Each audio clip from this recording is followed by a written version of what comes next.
This week is politics, so I am going to keep it short. Specifically, the politics of the giant orange, whatever the opposite of a sun is, dwarf planet, President Donald Trump, and trying to understand why people support him. I'm going to be going through a few different aspects of his character. I think people supported him for a number of reasons. I don't need to get into it really, but I think a lot of people look at him and said, yeah, let's try that. And I think the more reasonable of those numbers have been looking at him and saying, yeah, we should not try him anymore. We're good. The central thesis today is simply the fact that he is an adamant liar. So let's get into that. After his inauguration, the National Park Service put up a picture that showed the crowd at his inauguration versus the crowd at Obama's inauguration. And his inauguration had terrible weather. Yeah, no kidding, it was a little bit smaller. Nevertheless, his press secretary, Sean Spicer, went in front of the nation and declared that he had the biggest inauguration crowd ever, period. And he was not fired for that. It was untrue, and worse, it was completely insubstantial. And yet the president thought this was ground on which he would like to fight. I feel like I could end this series right here. However, the president also said that he would release his tax returns, as every president of the modern era before him has done. He now runs the IRS, and he currently has the IRS fighting a subpoena from Congress for his tax records. So why is being a liar bad? It means that when he says he cares about this country, he doesn't. It means that when he says he cares about you, he doesn't. It says when he cares about the future, he doesn't. He has lied more and more often than any other president, but that doesn't matter because the two things I've already cited specifically tell you that the guy is a liar. Is it more complicated than that? I mean, yeah. This is a 5-minute spiel on the topic of the president being a liar. Of course it's more complicated than that, but bare bones, the dude lies, and you can't trust anything he says. That person cannot have integrity, and they should never be trusted. That's it. That's the whole tweet. Another selling point I hear people mention for the president is the economy. They say he's good with money. I have said before that government is not a business whose goal it is to make money. Government run like a business would have every reason to strip rights and consideration of people they consider to be an economic loss. The homeless, the disabled, the old, and anyone otherwise needy would all be locked out of the country and left to die. Running organizations efficiently is a nice goal, and that's usually what folks mean when they say they want government to run like a business. But organizations designed to give money out to folks who will probably never pay it back is inherently fiscally inefficient. Government is not a business.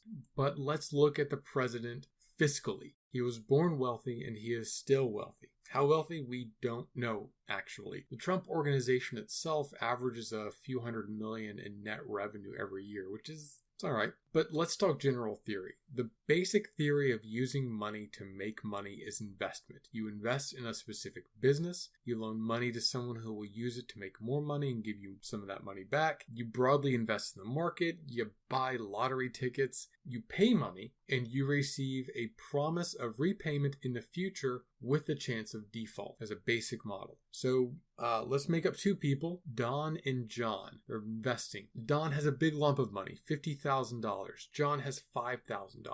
Now, Don can invest in 10 $5,000 investments. John can invest in one. If the economy is okay and the average return is positive, Don's going to score a lot of wins. He's going to write off a loss or two, but he's going to get a profit. John has non-zero chance of losing everything. Because Don has more wealth, it is easier for Don to get more wealth. And Don can live on, say, $10,000 of that money, shoot dice on 8 investments, and still probably come out ahead. If John's $5,000 was his personal wealth and he whiffed, he's stupid, obviously. And in the real world, Donald Trump had the big lump of money and he still gambled his personal wealth and nearly lost it the first time one of his companies went bankrupt. He's never actually gone personally bankrupt because he learned from almost going personally bankrupt before. I mean, he could have learned that from a book, but that's not my point.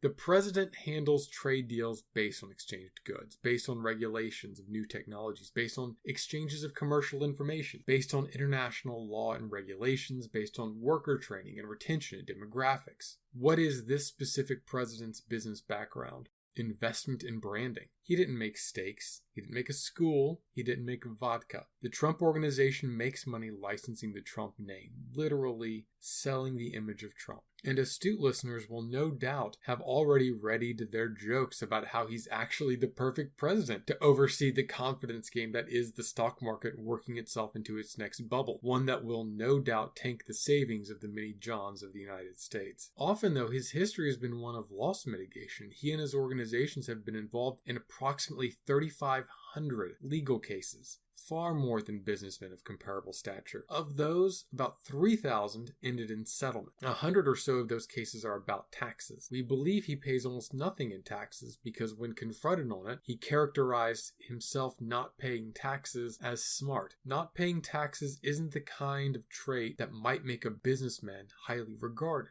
It's simply loss mitigation. Same with his bankruptcies. Most of his bankruptcies are reorganizations, not sell-offs. People who loan to Trump get less back on their loans, but the business stays operational and the lenders get back something. Don't get me wrong, Trump doesn't own any casinos anymore. They all were folded or bought out. But folks say that if the president had invested the inheritance he received from his father instead of managing his businesses with it, he would be more wealthy. And that might be true. The point is that he isn't a businessman in the way that we think of businessmen, as someone who has a vision, plans to execute on it, and overcomes unexpected obstacles as it's enacted. He's not someone who makes or ships physical products. He didn't create an app that revolutionized travel or dating. He didn't streamline e-commerce. He is someone who started with a lot of money and isolated himself from risk so that he could protect and slowly bank it all on his own end. His skill is marketing himself. And unless he's convincing folks to buy U.S. bond, that is not a skill that's going to make our country wealthier. He's not a financial genius. He runs a mildly successful marketing company. Another thing I've been seeing people say about the president is that at least he's a conservative, regardless of all of his other flaws. And that's not factual. I get that he squatted on a pile of gold and grew it sensibly over time, and the effect of those decisions gives the impression of being fiscally prudent and risk-averse, not in terms of choosing sensible options, but in mitigating the risk of bad options he has chosen, hence the avoiding taxes, the lawsuits, and the strategic bankruptcies to cut over-leveraged debts. But I grew up as a conservative in Texas, watching the ideal conservatism of a post-Reagan America, a conservatism based on personal responsibility, strength, and fiscal responsibility. I feel I don't need to make a case for how the president eschews personal responsibility, but when a recording of him surfaced saying he could grab women by the pussy and they would let him because he's famous, he dismissed it as a private conversation and locker room banter. Obviously, what people do in private is considered more revelatory of their character than what they do in public, and no edition of Dungeons and Fucking Dragons allows locker room banter as a verbal component of a that doesn't count spell. It is the clearest example of the president not taking ownership of his actions, not repudiating sexual assault, and saying, I'm not represented by my words, I'm not accountable, and this is okay for me to do, instead of taking ownership, setting an example, and being responsible. As an aside, on the same merits, any religious principles you have wrapped up in conservatism do not apply to him either. Because you can't be a good Christian and support the president. The principle of ends justify the means is not compatible with Christianity. You are a good person and you support good people, not because they claim to follow Christ, but because they actually follow Christ. I am not religious, but I was raised Christian, and when you die, God will not know you for supporting this man. He will not know you for choosing to remain ignorant of this man. That he violates all precepts of Christianity with no humility or shame should insult you to your core. That he pretends to share the same faith as you should light a fire in you that is inextinguishable. If no candidate put forward by a party represents your faith, you leave those parties. But a compromise on this, on him, I'm going to hell because I'm gay, but I will see you there because you were bought so cheaply.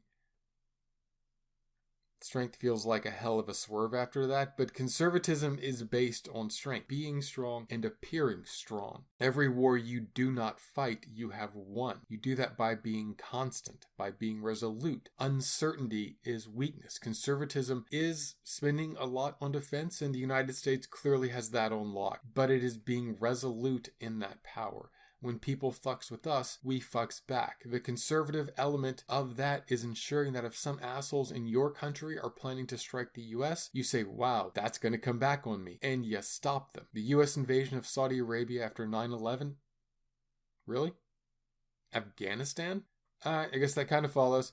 The president frequently talks about pulling out of NATO and failing to uphold Article 5, the mutual defense article designed to counter Russian aggression in Europe. There are other ways to pressure European NATO partners to uphold their obligations under the treaty. Hey, it's not insane to say that they aren't meeting their obligations or that they should meet their obligations, but if we are not constant, we are not strong. If we are not loyal, we are not strong. Uncertainty invites challenge. This is a conservative principle, and the president does not adhere to it.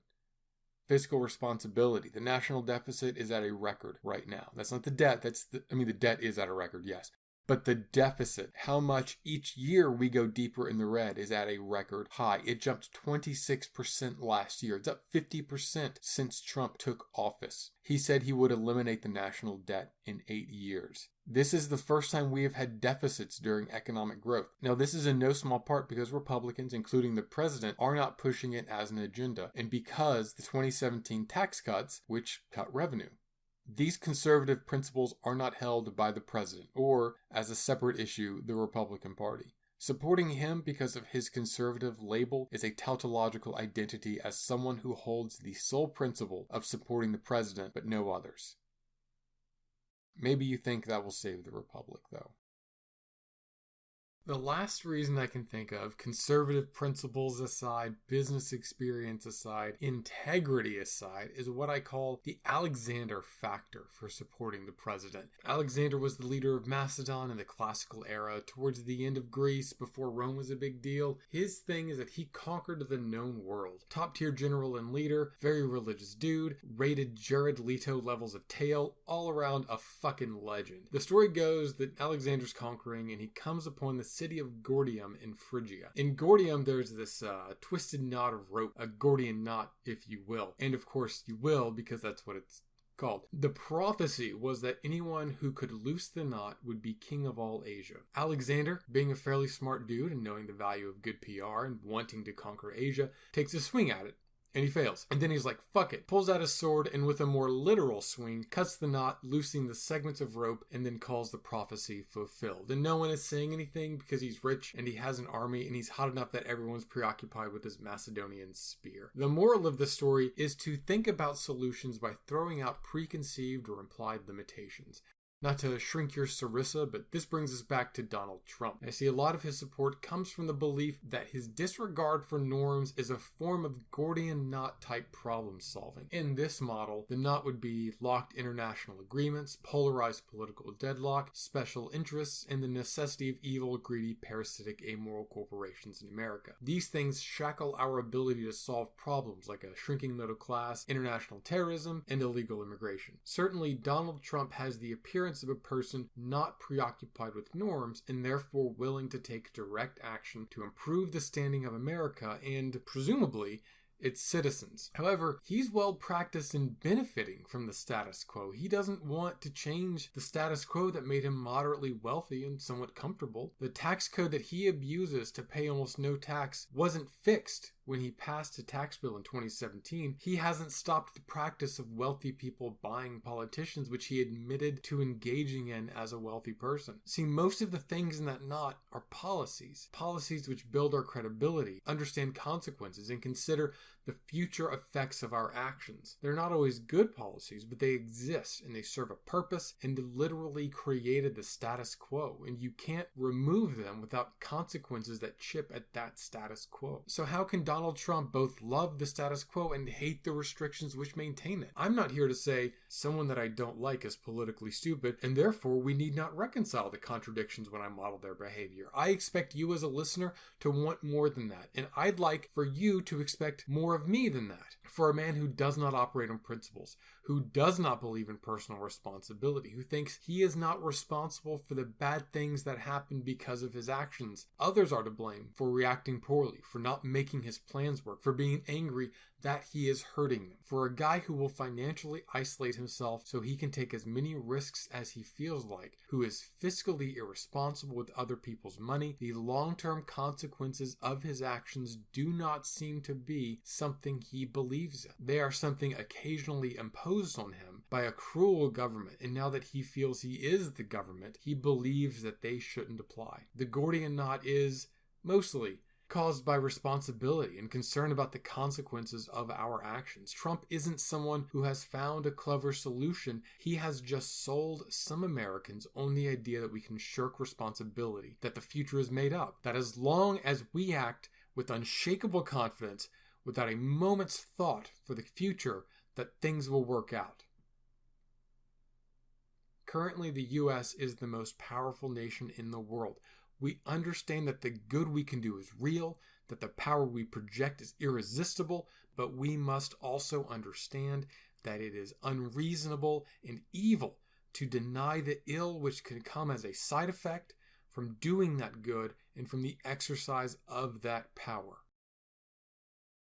I mentioned that most of the contemporary political Gordian knot we have to contend with comes from policy and considering consequences. The rest of it is polarization. Ironically, as the electorate chooses polarizing figures who demand unimpeded unilateral action, they are moving further from untying the knot. The only way to move forward and slice this impasse in half is to let go of intractable political positions and make a gut-wrenching, morally unthinkable compromise. Not with yourself, but with the other side. If you've read the title, you may think, this guy's a Democrat who wants to, whatever. I'm not. I'm not a member of any party, not even the United States' largest third party, the Moderate Party. The Moderate Party consists of voters and political activists whose first political belief is that Democrats and Republicans are two flavors of the same thing. It is an article of faith for them, and they constantly look for evidence to support that preordained conclusion. Personally, I find such moral absenteeism contemptible. It's lazy to simply follow Trump or trash a political cartoon version of him in the media, but it's practically comatose to abandon your political obligations as a citizen by refusing to see the differences between the two fundamental political forces in the United States. I do not have affiliations to either party, but the Republican Party is dying, and I think it should die. I'm not biased, I am just stating fact. Much has been made of the demographics of the United States. The Republicans are a really white, old party, and their historical olive branch to minorities and young voters has been more of an olive club of tough love. Problems are fake, your failures are your own, we will hit you harder to induce success, please have a button. As the U.S. becomes more ethnically diverse, the Republican Party will lose the demographics necessary to remain relevant based on their historical identity politics. As the party offers nothing to people of color, the LGBT community, or non-Christian religions, except economic access to a society which is allowed to economically discriminate against them based on, policies supported by the Republican Party. And that's reflected somewhat by broad public support for left-leaning policies like legalizing marijuana, public college programs, mandatory medical and maternal leave, a path to citizenship for undocumented immigrants, healthcare reform, and a dramatic program to fight climate change. These are all popular policies that the Republican Party has positioned themselves in opposition to.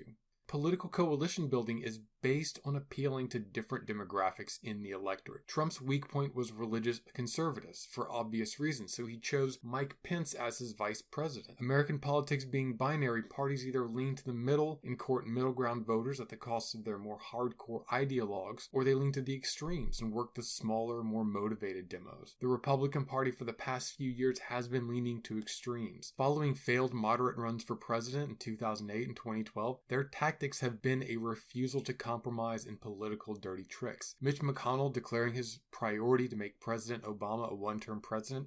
Mitch McConnell refusing to appoint a Supreme Court justice during President Obama's term. These are all Mitch McConnell. The refusal to compromise is for the extremist base, and the dirty tricks are a necessity to stay in power with that reliable but shrinking group of voters. Look at gerrymandering. State congresses from both parties have done it. But when you look at the numbers, it's pretty clearly something the Republicans are doing with enough energy you think they're going to trademark it. Gerrymandering is a way for politicians to pick their voters, not the other way around. As Republican election consultant Thomas B. Hofeller literally said when selling the idea to the party, Republican-driven purges of voting rolls have had the consistent result of disproportionately striking the names of active voting minorities off the rolls.